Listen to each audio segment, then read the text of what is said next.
So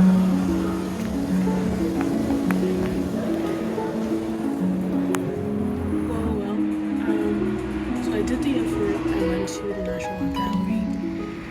Every Thursday, museums and art galleries have a promotion that after 5 o'clock is free. And depending on the city, the state, the country you're in, you may still required to purchase a free ticket so that you can have a QR code or some sort of code that is sent to your email, to your phone, or a physical one that you get at the general admission.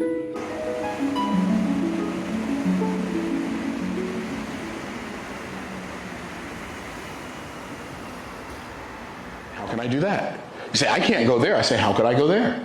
You say, I can't afford that. I say, how can I afford that? You say, I don't know how to do that. I say, how can I learn how to do that? If you make dead-end statements, you will find yourself oftentimes running into dead ends. But if you will learn to ask open-ended... And what I want to do is share a panel that I've been to. I've been very interested in the past few years about education and about the reality that personally, as you can see, I have melanin. And if I have children, they will be a black boy or a black girl. Even if I have mixed kids, even if I have a child that is, lighter colored than I am right now, whether I have a Belizean kid, they will still be considered black or brown, or at least a BIPOC, like a person of color, okay? Why does that matter? The government of most places requires you to go to school, right? And to succeed in a capitalist society, you need to have a job, or you need to find a way to make money, or you need to have some sort of trust fund or investment portfolio so that you can survive with food and shelter and your necessary needs of a human, aside from the theory of Maslow of needs, which is security and love and safety. We're skipping for now, okay? The reality is, I went to the thing. What I'll do is I'll share the videos. I realized that most community-based incentive to come together, few people are doing a lot of the legwork. It is very emotionally and physically, psychologically exhausting and taxing on you over time. That's number one. Number two, if you're getting involved in a community because this situation is affecting... Thinking about liberation, towards thinking about a reality that might look unimaginable right now.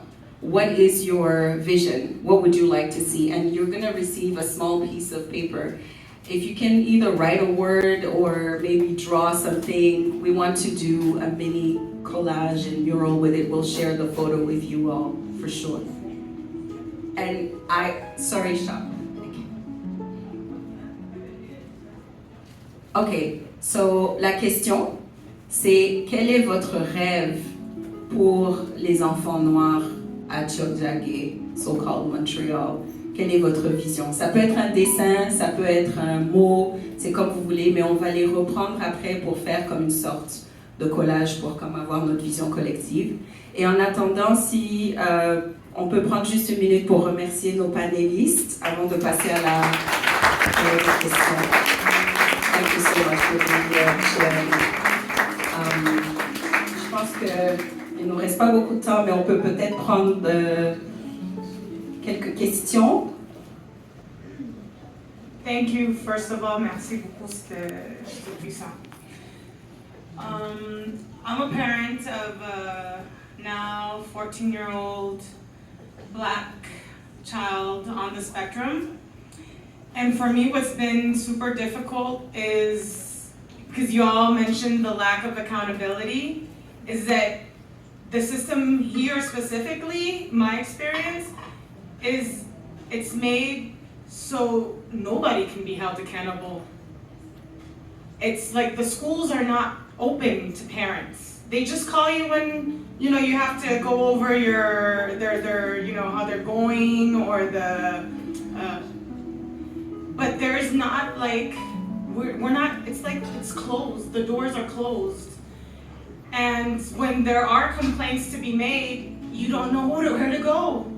And it's like, I think about the work that you do on the daily, Ariane, accompagnatrice.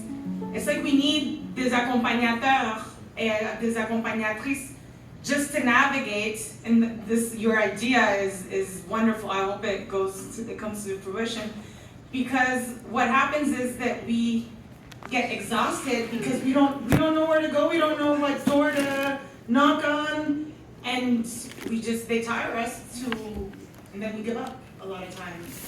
And so I don't know, in terms, have any of you thought about that specific part of the problem, that it's not clear, especially, I don't know if it's clear on the English, because now my kid is in the English Montreal School Board, but when we were in the Commission Scolaire, it was like very difficult to know where to go.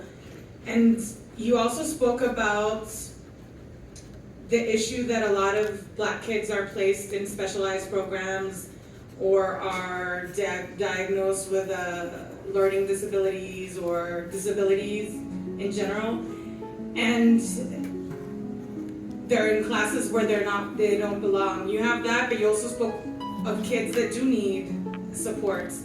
And for me, that's another thing that's been difficult, because my kid specifically, he does need support. He has a disability. And sometimes in my community, I've felt that we don't want to talk about disability, in terms of our children. And some people, they've meant well, but when I go to them, or when we're in community, they say, "Oh, don't believe what they say about your child. Your child doesn't belong in that class." Like, it's like speaking with stigma of the fact of having a disability, and that's really, really tough, because we're not only dealing with the racism in school, we're also dealing with the ableism, but we don't find any support a lot of times in our community because we don't want to talk about disability. And so I don't know if you have anything that you could speak to that. Yes, thank you so much for raising that point. And yes, it's very hard, because when you look at racism, in order for racism to exist, you need to have ableism. Because if you have a person who's Black and a person who's white, how do you make one inferior and one superior? You have to be mobilizing ableism. So you have to be talking about inferiority. You have to be talking about intellectual disability. You have to be talking about emotional disturbance. So you have to be talking about all these ableist identity markers to uphold racism. And because we went through this as a community, I do understand the resistance and the internalized ableism that exists. But okay, we have to move forward, and we have to work now on addressing that as a community. And we're not even at the tip of the iceberg yet. So unfortunately, no, I don't have any recommendations, because we're not acknowledging it yet as a community. We are still seeing disabilities as something negative. And for that, like, there needs to be conversations, there needs to be education. So we have to be unraveling the legacy of colonialism, basically. So it's like yet one more thing that we need to do. So I'm very concerned when you're saying that when you actually know that your son needs the additional supports, and it's difficult. So you have the pushback from your own community, like, don't listen to them, they're against you. And then, is he really getting what he needs in the schools? Because, there are like racist barriers there too, ableist barriers there too. And so I think that for the ableism part, we really need to break that down. And I get it from my own family as well, and we have it in the schools also, like the educators that are actually trained to work with students with disabilities, they're coming with ableist assumptions as well. So it even goes beyond the community. So again, it's systemic. And when we're talking about special education as a whole, it's very much based on a medical model. And so, like, I mean, if you translate how students, élèves HDAA in English, and it's a horrible translation. So we're talking about students with maladjustments, we're talking about students with handicaps, we're talking about students with deficiencies. So the language that we're using is still very problematic. So if the schools are operating in this framework, how can we expect any positive outcome? It always comes back to the system. So, and that's why I, like, in terms of like when we're talking about how do we move forward, I never look to the system anymore. So it's always gonna have to come from us. So, but he mentioned the loi sur le protecteur national d'élèves. I don't know if it I don't know if it makes any sense. But what he mentioned is that there needs to be more, and this is not my word, this is what he said, there needs to be more coming from the Black community, making the complaints. So I'm just putting that out there as one of the suggestions from within the system that I heard of. Yeah. But the thing is, la loi sur le protecteur de l'élève, before you get to them, to that person, you have to go through, talk to the principal ou la personne concernée. Then if you're not satisfied, you go to the centre de service scolaire. And then if you're not satisfied, then you can go to le protecteur de l'élève. And even then, so what happened to us is I sent an email out and I CC'd like 21 person. Dans le protecteur de l'élève, le centre de service scolaire. So what they did, even though I had complained at the end of last year, le protecteur de l'élève a fait un début d'enquête. So they talked to le centre de service scolaire, and then they said, well, you know what? We haven't processed that complaint yet. So it's a way for you to stall or to exhaust you.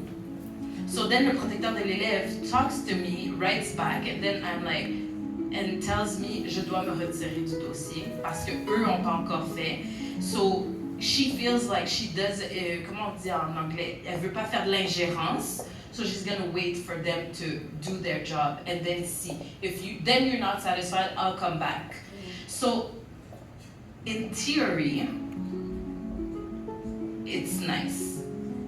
But then for the parent to really go through all those steps, and you know what I'm saying? So est-ce que les parents vont vraiment se rendre au protecteur de l'élève? And they tell you, comme l'analyste à la commission scolaire, l'analyse des plaintes, well, on a su que vous avez parlé au protecteur de l'élève et ils vous ont mentionné que c'était à nous de prendre le dossier. Ils te narguent, ils te font traîner, so it doesn't get to the protecteur de l'élève. So, en théorie, c'est très bien parce que c'est une entité indépendante, mais bon, reste à voir. Wait, I would just also the other, sorry. Oui, okay, d'accord, merci. Just to also say, when you're looking at, oh, sorry, yeah, this one. Hello, yeah. Also, when you go to the page, if you go, because we did this, but we went to the commission scolaire, but also who is there? We're talking about entirely white people who you have to explain to, like you almost have to rehumanize your child, because it's not enough that you tell of this suffering that your child went through. You have to justify that it is discrimination or exactly, like maybe you misunderstood. So, and that's the entity that's supposed to protect you. So even when you get to that point, you don't have that, I thought, oh, 2020, maybe there'll be something ADI, whatever. No, these people are just there, and just call somebody and see if they answer you. So I think in the structure, it's there, but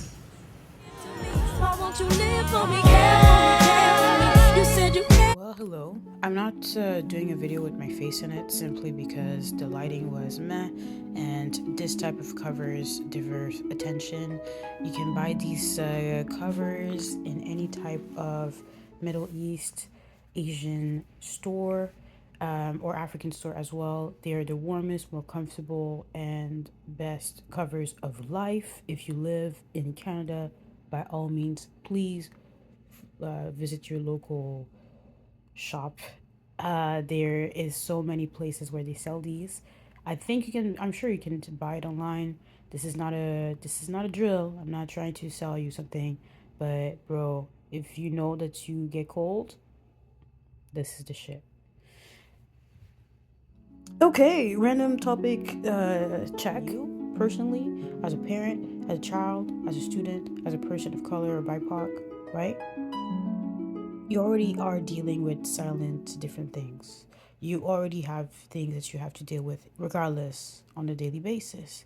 So on top of it, having the whole planning and scheduling and dealing with emotional baggage that comes with being supportive and coming together with all the different people, whether it's from academia or from different type of federal, provincial, or municipal entities, nonprofits, as well as just people in the community that come in and are very interested in the topic because it's affecting them. It's very rewarding to have this conversation, of course, very rewarding, very rewarding. But yes, a bit a lot. I got involved at first by reading a lot, by listening to videos on YouTube, and eventually what I want to do is kind of share those different types of reviews on the actual books that I've read and share them, not only in English but in French as well. What I'm saying right now, I want to be able to say it in French and English. This week I had the pleasure and the privilege to be part of a panel for the Concordia University in Montreal about the 40th anniversary, celebrating the 40th anniversary of Black Women Studies course. It's not about love. We're working for nothing. It's in vain, she said.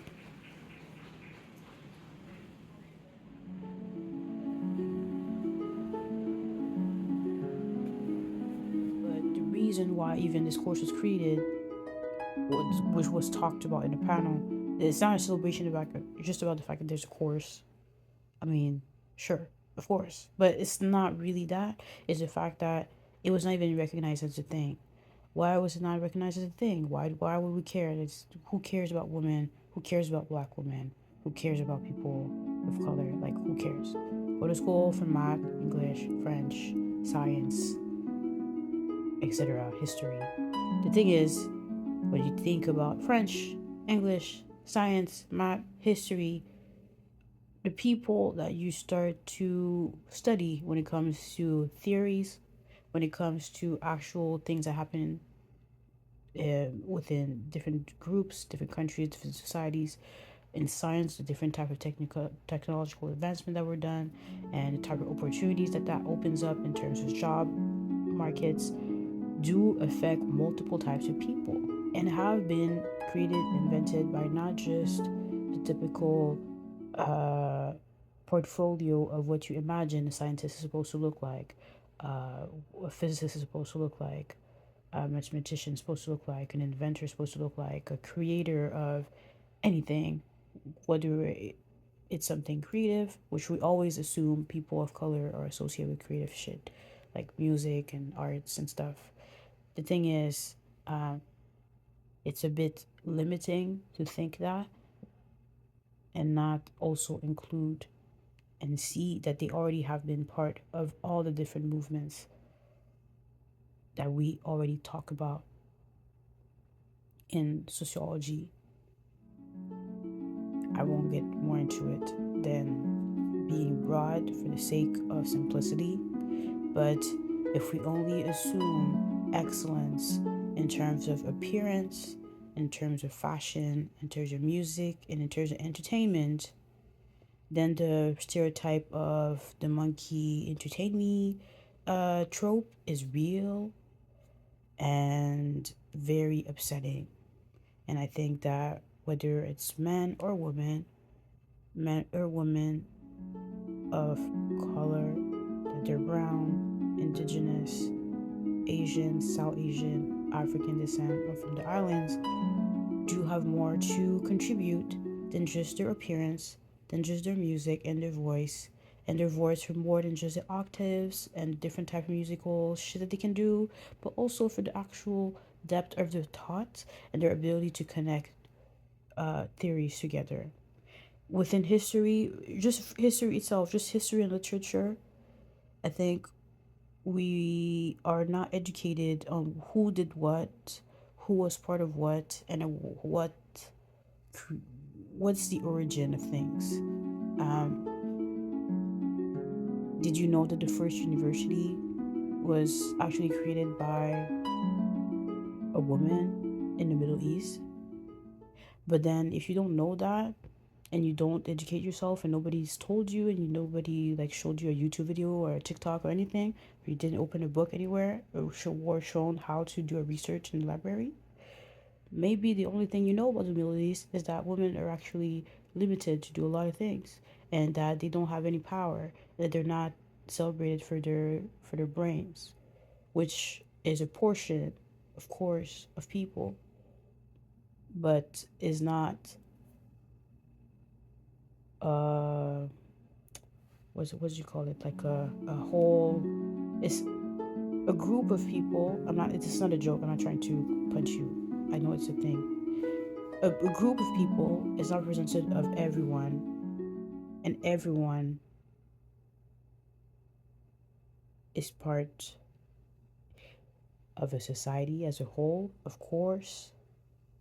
But to take a percentage of people today and saying things today has always been this way without actually backing it with facts is like, And also coming in with, that's how things are today, so this is how their things are, and not really asking how come, or since when, or what kind of decisions brought society to become how it is today, brings a lot of biases, a lot of ignorance, a lot of judgments, a lot of like preconceived notions that the concept that you think you know, but you don't, because nobody actually broke it down for you.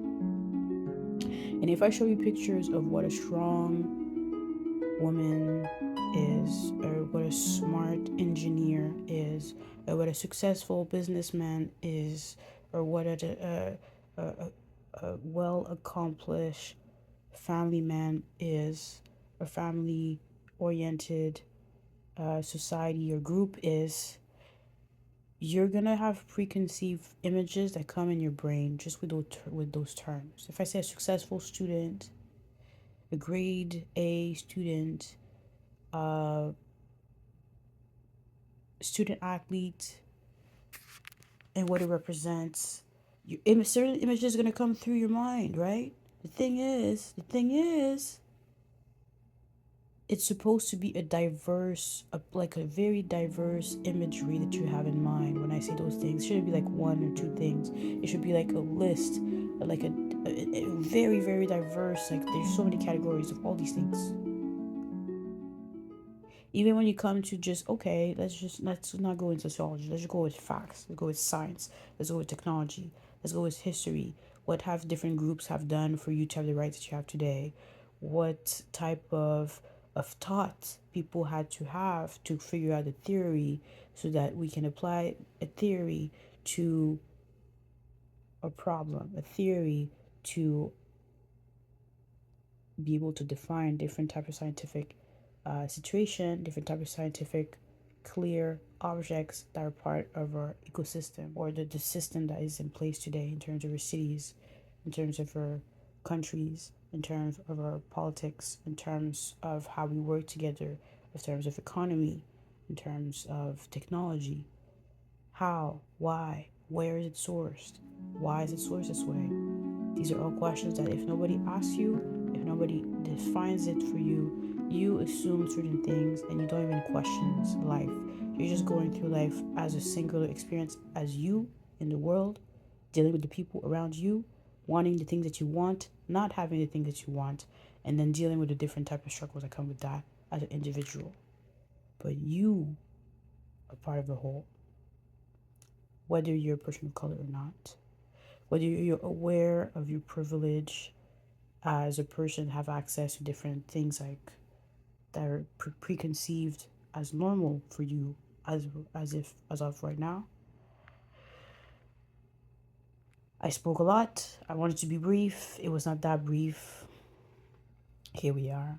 I think one of the things that I also wanted to mention is that a lot of the conversation when it comes to talking about BIPOC, of talking about history, of sociology, of technology, of economy, of politics, of how different systems works, of theories in general and how they apply in different types of situations, different types of aspects of life, different growth as an individual, as a community, as a city, as a province or state or country or internationally. We are mostly sharing in one language on this platform, at least, which is English. It makes it very limiting for anyone else to have access to those things. It makes it so that people have to learn English if they want to have those conversations, if they want to be part of the conversation, be heard, if they want to understand and be part of educating themselves and have access to information, because the translation is oftentimes limited. It's not necessarily accurate and shared in a way that is representative of the true message. Often, I'm not saying all the time, but a good percentage. I am personally French, francophone first, yet most of my content is in English. Why is that? Why is that? If me, myself, as a youth, as a young adult, I already knew that if I wanted to learn things, if I wanted to hear people on different things and hear their opinion, I had to hear them in English. Why did I start YouTube at first? It was not just because I wanted to talk in English, it's because I knew that there was a need to talk about the different type of topics and have a true experience of an opinion, somebody just going through life and being real and just saying, hey, this is what I think right now, this is what I'm trying to do right now, this is how it's not going super well, things are not perfect, I'm not just winning at everything and everything is easy like Disney Channel, like yay, okay, like real experience as a human, right? I also realized how important it was to hear people speak in French. For me, I learned English by listening to different YouTubers talk about different topics because I knew that there was a very different English from the books and from when people are just sharing like that, right? Anyways, brief, not so brief. 16 minutes is gonna be the topic, the time, and the topic will follow. Thank you so much for your attention and for your patience and time. Wishing you well. Have patience within your growth. I appreciate your willingness to stand through this little snippet. And by all means, if you have anything to share, comment, ask, don't hesitate to go in the comments below. In the coming months, I do intend to share with even more facts, with even more accuracy in both languages, French, en français, and in English. This is October 2023. You got this. All right. Peace. Whatever. I can't really do a lot of things with one hand, but take care of yourself. And voila. Voila, voila, voila. All right. Goodbye.